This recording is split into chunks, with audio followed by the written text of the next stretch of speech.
Laynash. Jina langu ni Dumani. Laynash production. Musimbi muvantu siyandi kukusia. Ndiute my love. Ndiute kana ndakanganisa nditaurire. Ndiute kana ndakanganisa. Ndiute kana ndakanganisa nditaurire.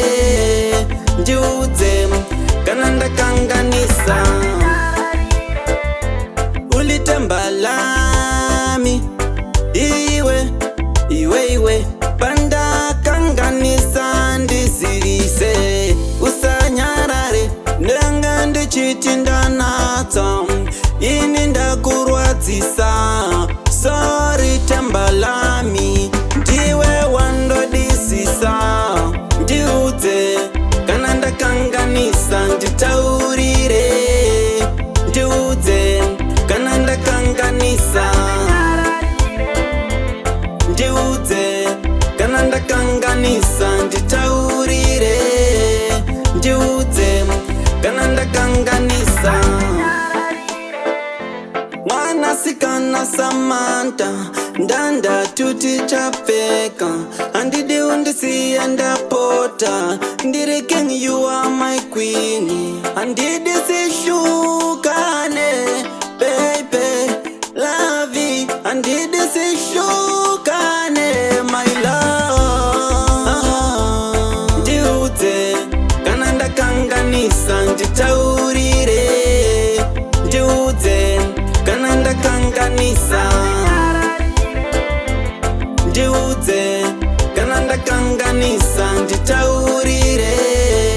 Ndiute kana ndakanganisa. Ulitembalami iwe pandakanganisa ndisirise. Usanyarare ndanga ndichitindanata ini ndakurwadzisa.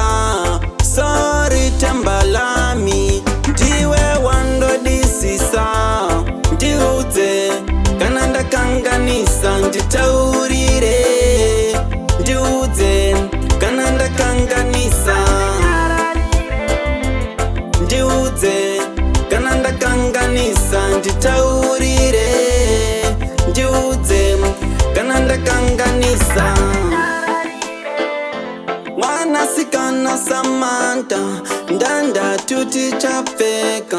Andidi undisiya ndapota. Ndiri king, you are my queen. Andidi sishukane baby lavi. Andidi sishukane my love.